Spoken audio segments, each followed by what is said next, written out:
예, 우리는 지금 크리스마스를 준비하고 있습니다. 아기 예수님의 탄생을 준비하고 맞이하려고 기다리고 있습니다. 자, 아기 예수님은 우리에게 무엇입니까?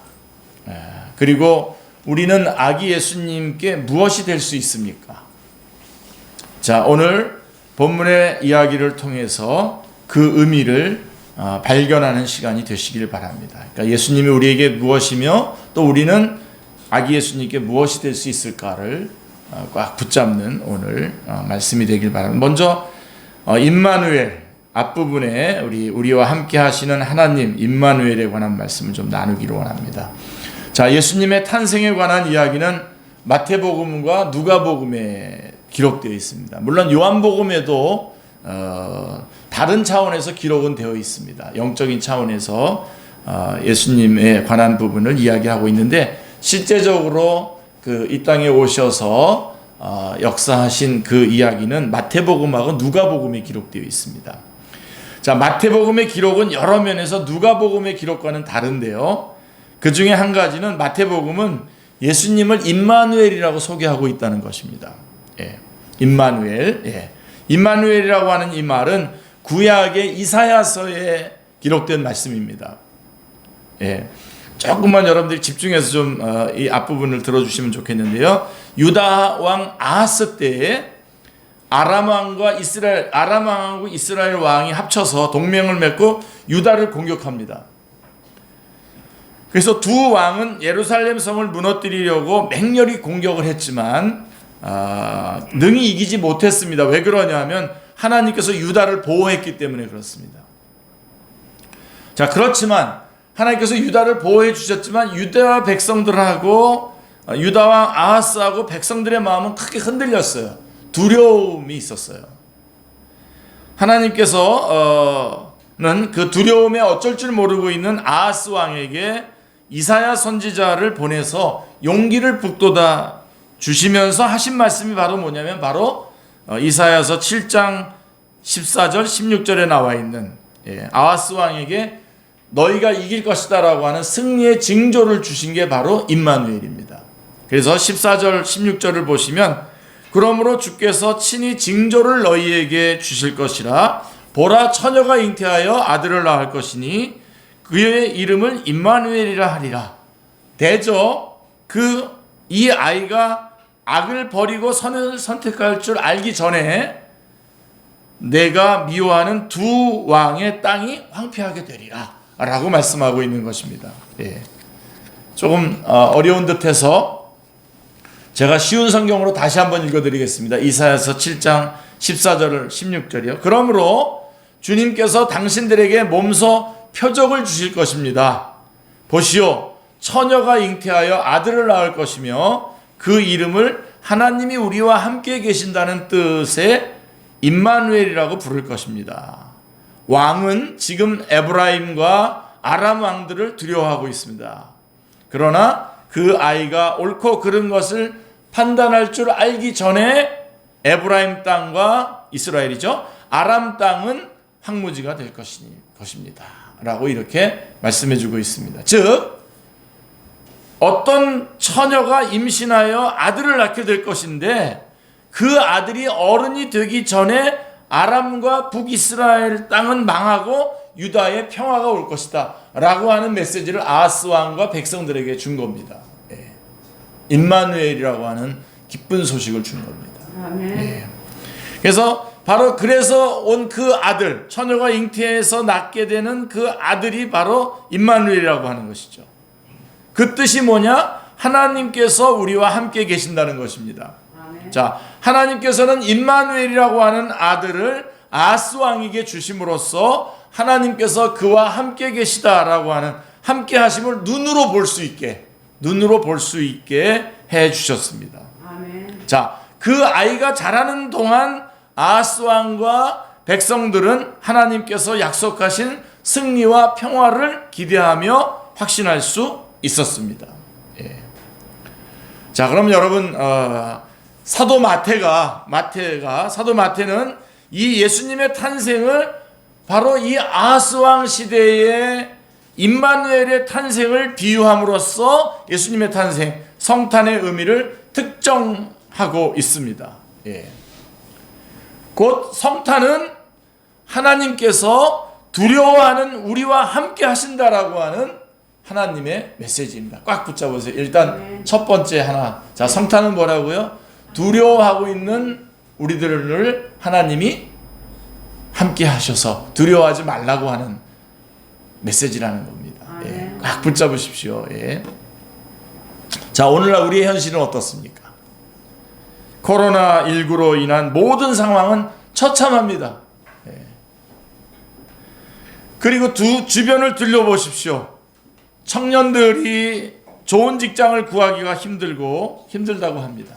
중년들은 실직을 염려해가지고 창업을 계획한다고 합니다. 그런데 한 창업 컨설턴트는 창업을 권하지 않는 것이 최고의 컨설팅이라고 자조적인 농담을 합니다. 예. 창업을 하면 대부분 망한다는 것이죠. 또 우리나라는 2019년 합계 총 출산율이 0.92명입니다. 2018년도에는 0.98명이었었는데 세계 최고입니다. 세계 최저. 예. 급격한 노령화가 진행 중인데 한국의 노인 자산율은 1인데요. 압도적으로 1위입니다. 압도적으로. 그리고 빈곤층 비율 역시 OECD 1위라고 합니다. 또한 세대 간의 갈등과 남녀 간의 갈등, 소위 금수저와 흑수저로 대변되는 계층 간의 갈등 등이 마치 칼날처럼 아주 날카롭게 어딜 가든지 말 조심해야 됩니다. 예. 최근에 보니까 이번에 국회에서 뭐 필리버스터 해가지고선 뭐 야당 국회의원들이 나와서 쭉 계속 그 이야기를 하는데 아마 여당에서 그냥 놔두는 것 같아요. 왜냐면 말 많이 하면 말 실수가 많거든요. 내가 볼 때 그런 것 같아요. 예. 자, 하여간 어쨌든 이런 어떤 말인지 아주 날카롭게 지금 대립되어 있어가지고 서로 아주 그냥 날카롭습니다. 신문이나 방송에서 접하는 이런 소식은 우리 마음에서 여유를 앗아가고 두려움을 심습니다. 예. 코로나19, 경쟁률, 불합격, 실직, 불의의 사고, 신용불량, 자살, 이혼, 고독사 같은 단어들은 우리를 불안하게 만들죠. 예. 뭐 우리 교회만 하더라도 오늘 구청에서 점검 나온답니다. 그렇게 하니까 벌써 두렵죠. 예. 그 중에서도 건강에 대한 염려는 독보적입니다.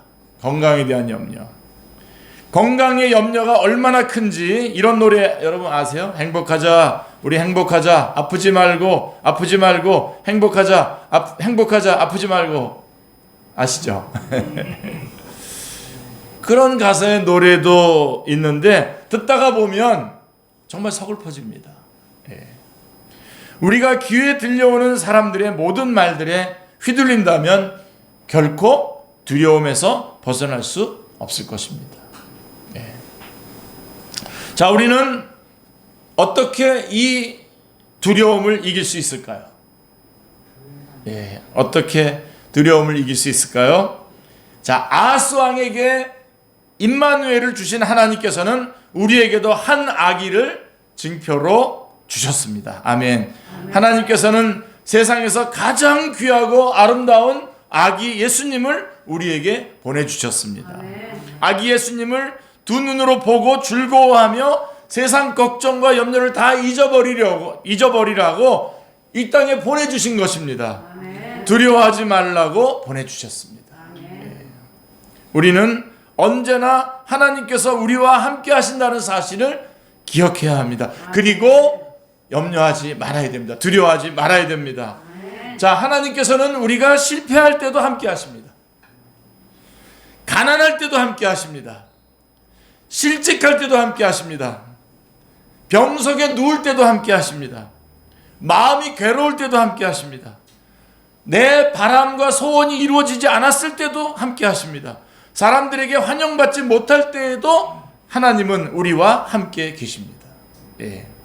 아멘 지금 몇 번 안 하셨는지 모르겠네요 지금. 자, 의지하던 사람을 떠나보낼 때에도 함께 하시고요, 외로워서 눈물을 흘릴 때에도 함께 하십니다. 네. 하나님은 우리와 함께 하시는 최후의 한 분이십니다. 네. 나와 함께 할 사람이 아무도 없다고 할 때에도, 심지어 하나님께서도 나를 버리셨다고 느껴질 그때에도 하나님은 우리와 함께 하고 계시는 것입니다. 우리가 하나님께 실망해서 기도하지 않고 내 뜻대로 맘대로 할 테니 하나님 알아서 하세요 라고 말할 그때에도 하나님은 우리와 함께 하십니다. 네. 우리를 향한 하나님의 기대와 소망을 외면할 때에도 우리와 함께 하십니다. 우리가 스스로의 삶을 망가뜨리고 상처투성이가 되어서 그분의 마음을 아프게 할 때에도 하나님은 우리와 함께 하십니다. 왜냐하면 하나님께서는 그런 분이시기 때문입니다. 임마누엘이시기 때문에 그렇습니다. 그분의 성품이 우리와 함께 하시기를 너무나 원하시기 때문입니다. 그러한 이유로 하나님께서는 마침내 우리와 같은 모습을 되시기로 결정하신 것입니다. 마리아의 몸을 통해서 육신을 입으셨습니다. 임마누엘이 되셨습니다. 그게 크리스마스입니다, 여러분. 우리가 두려워하지 말라고, 그 어떠한 경우에도 두려워하지 말라고, 우리가 가시적으로 볼 수 있도록 이 땅에 직접 오셔서 어린 아기로 이 땅에 오신 것입니다. 임마누엘이 되신 것입니다. 육신을 입으신 것입니다. 우리와 함께 먹고 마셨으며 우리와 함께 매맞고 찔리셨고 사랑하는 이들에게 배반도 당하셨고 억울하게 죽임도 당하셨습니다. 그분이 바로 임마누엘로 이 땅에 오신 예수 그리스도이십니다. 예수님이십니다. 험한 인생길에서 두려움이 엄습할 때에 이 예수님이 기억나시기를 기도합니다. 기억나시기를 바랍니다. 어느 곳이든 우리 곁을 지키시는 예수님을 믿고 아무것도 두려워하지 마시기를 주님의 이름으로 축원합니다. 기도합니다. 누가 우리 눈엔 반드시 망할 것 같아도 예수님이 함께 하시기 때문에 다 살 길이 있습니다. 아멘. 하나님은 필요한 만큼 베풀어 주십니다. 걱정할 필요가 없습니다. 평생 취업준비생으로 살 것 같지만요, 직장일이 너무 많아서 그만 쉬었으면 좋겠다고 할 때가 올 것입니다. 지갑이 넉넉해서 지갑이 넉넉해도 인생의 괴로움은 여전하구나 절감할 때가 옵니다. 우리 대진 형제님이 이미 겪으셨고 지금 또 나중에 또 이런 얘기 할 때가 올 겁니다. 지금은 지갑이 좀 비었다고 하더라도 지갑에 돈이 많아도 괴로움은 여전하구나 라고 하는 그런 때가 온다니까요. 결국엔 단 한 가지 사실, 우리가 하나님과 함께 했다는 사실만 남게 될 것입니다. 우리가 하나님과 함께 한다면 우리를 보호하시고 먹여주실 것입니다. 원치 않게 실직하여 노숙자가 되거나 외롭게 고독사하지 않을 것입니다. 하나님께서 우리와 함께 하심으로 살 길을 내주실 것입니다. 그러니까 우리 예수님이 이 땅에 오셔서 임마누엘 하시면서 우리에게 다 희망이 있다, 우리에게 다 소망이 있다는 말씀을 해주신 겁니다. 너에게 소망이 있어 라고 예수님은 임마누엘 육신을 입고 이 땅에 오신 것입니다. 아멘. 그 말씀을 해주시려고, 몸으로 해주시려고 이 땅에 오신 것입니다. 아멘. 하나님께서 함께 하실 때에 이스라엘 백성은 광야의 40년을 무사히 견디어냈습니다. 임마누엘의 하나님께서 우리와 함께 하심을 믿으면서 만나처럼 내려주시는 하나님의 은혜로 살아가시기를 기도합니다. 두려움과 긴장을 내려놓으시기를 기도합니다. 아기 예수님과 함께 하면서 임마누엘의 평안을 누리시기를 기도합니다. 이게 제가 오늘 여러분들에게 크리스마스를 맞이하고 준비하는 우리들에게 첫 번째로 주시는 메시지가 바로 이겁니다. 두려워하지 말라는 겁니다. 예수님께서 이 땅에 임마누엘로 오셔서 하나님이 우리와 함께 하시기 때문에 두려워하지 말라는 것입니다.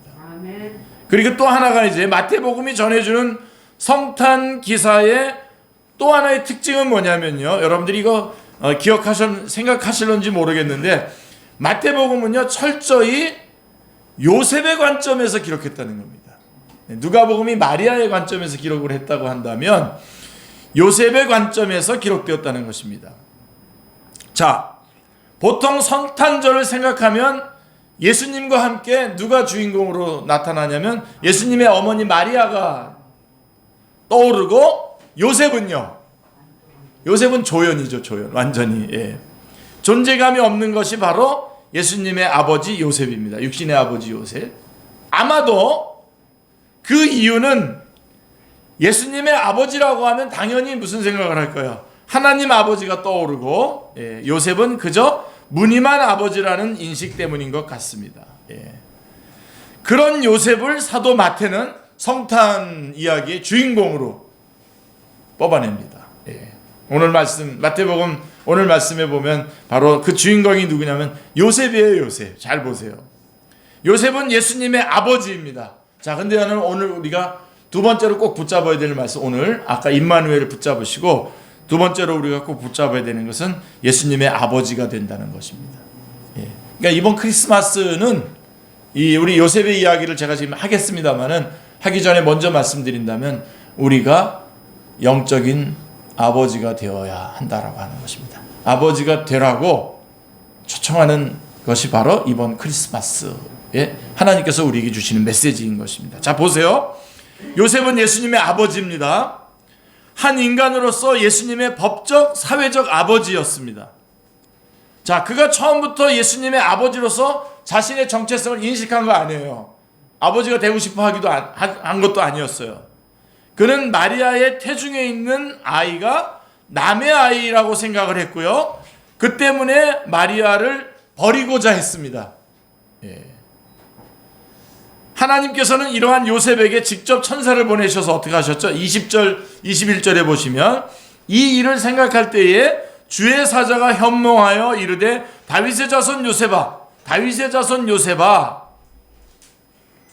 내 아내 마리아 데려오기를 무서워하지 말라. 그에게 잉태된 자는 성령으로 된 것이라. 아들을 낳으리니 이름을 예수라 하라. 이는 그가 자기 백성을 그의 죄에서 구원할 자이심이라 하니라. 이렇게 말씀하고 있습니다. 자, 요셉은 이 말씀에 순종했죠. 예.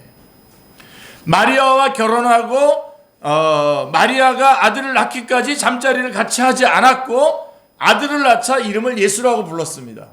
요셉은 순종했습니다. 이처럼 하나님께서는 반강제로 예수님의 아버지 역할을 요셉에게 맡기셨습니다. 예수님께서 인간 아버지가 필요했기 때문입니다. 특히 예수님에게는 다윗의 자손이라고 하는 요셉의 혈통적 지위가 필요했습니다. 만일 요셉이 예수님의 아버지 되기를 거부했다면, 그래서 마리아 혼자서 예수님을 낳았다면 예수님은 다윗의 자손이 될 수 없었을 것입니다. 자, 여러분, 로마서 1장 3절에 제가 원고에는 집어넣지 못했는데요, 로마서 1장 3절에 보면 이런 말씀이 있어요. 그의 아들에 관하여는 육신으로는 다윗의 혈통에서 나셨고, 그 다음에 4절에는 성결의 영으로는 성령으로 잉태되셨다. 이렇게 되어 있어요. 그러니까 한 사람의 복음이 바로 그 아들인데, 아들의 복음인데, 그 아들이 예수님인데, 그 예수님을 어떻게 사람들이 알아볼 수 있냐?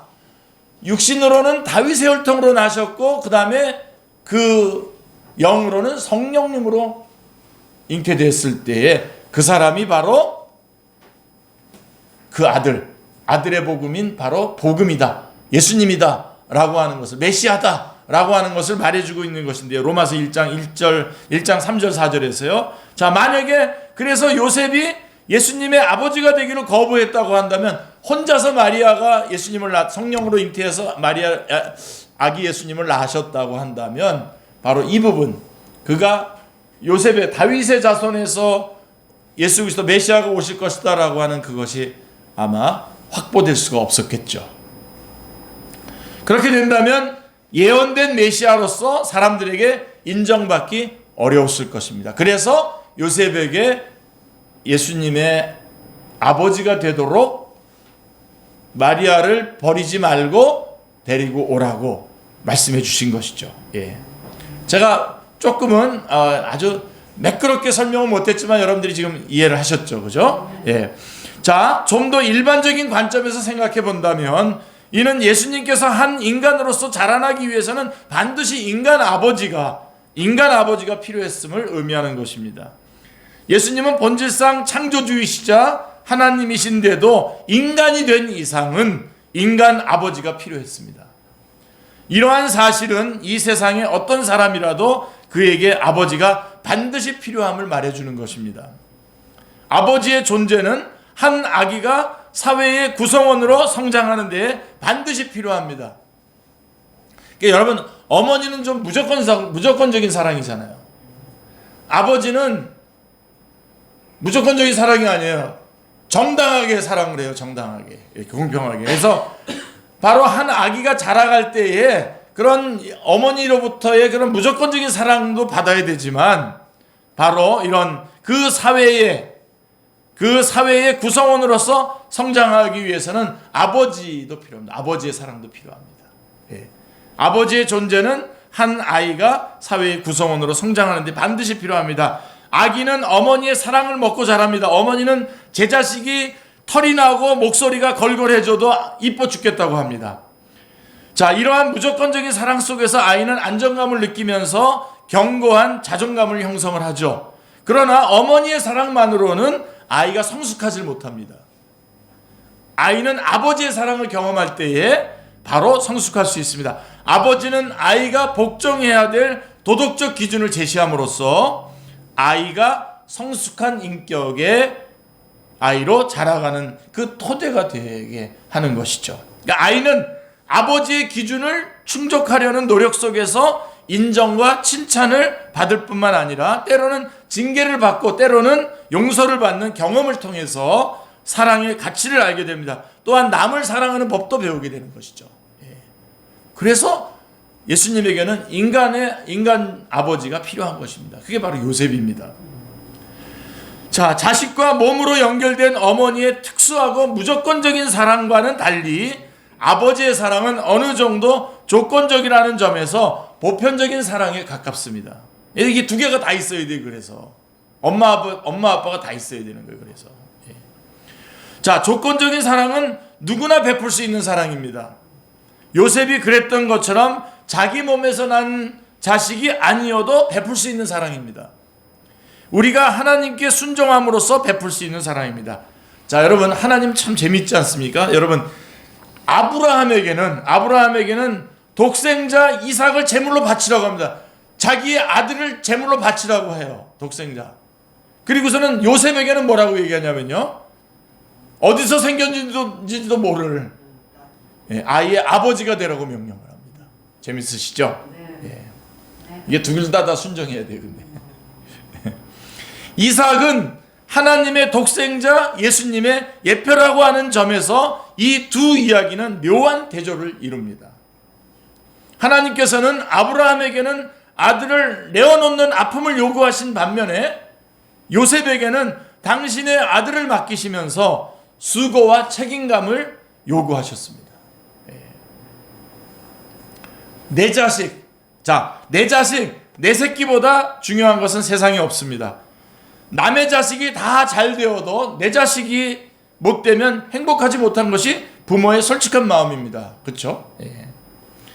그렇지만 하나님은 요셉에게 예수님의 아버지가 되라고 설득하고 명령하신 것처럼 오늘 우리에게도 권면하시고 명령하신다고 믿습니다. 이게 오늘 크리스마스를 오늘 우리가 강림 세 번째 주에 예수님 강림 대림절 세 번째 주에 저희들에게 주신 말씀, 우리 하나님 예수 그리스도를 통해서 임마누엘 우리 가운데 오셔서 우리가 두려워하지 않고 언제 어디서든지 소망을 가지고 살아갈 수 있다고 하는 메시지와 더불어서 하나는 또 뭐냐면 우리도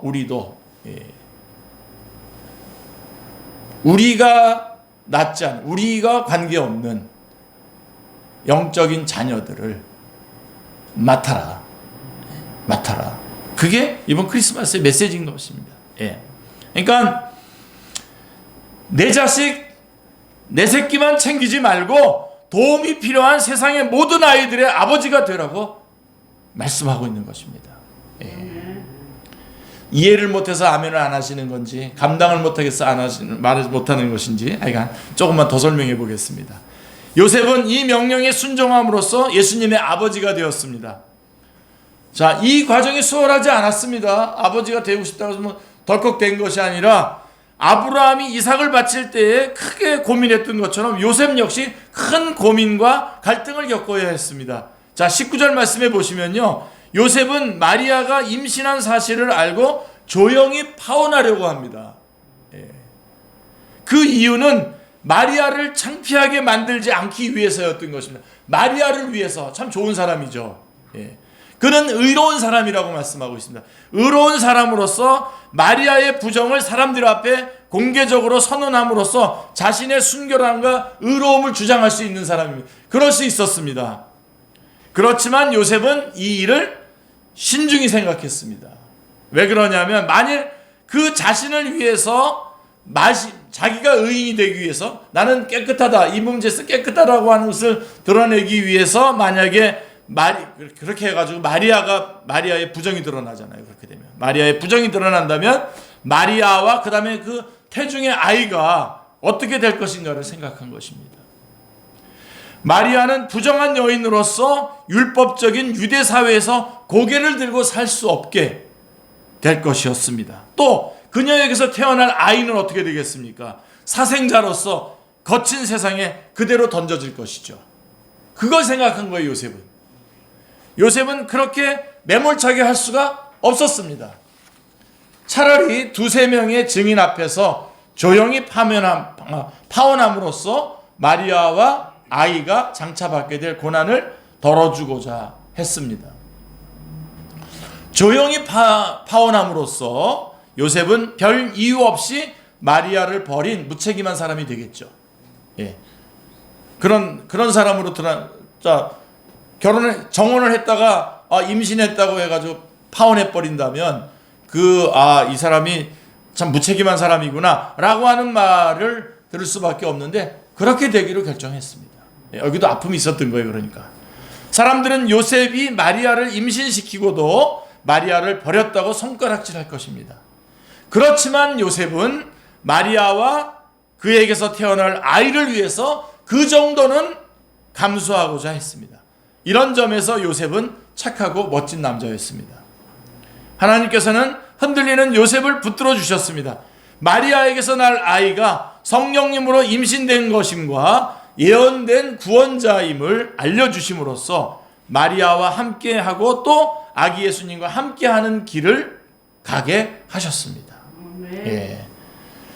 자, 우리가 만일 이 시대에 도움이 필요한 어린이, 청소년, 젊은이들을 사랑으로 품고 가르치며 책임지는 영적 아버지들이 될 수 있다면, 그것이 바로 이번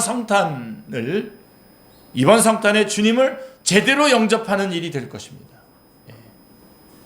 그러기 위해서는 하나님께서 요셉에게 들려주신 구원의 기쁜 소식을 잘 듣고 마음 깊이 영접하여야 하겠습니다.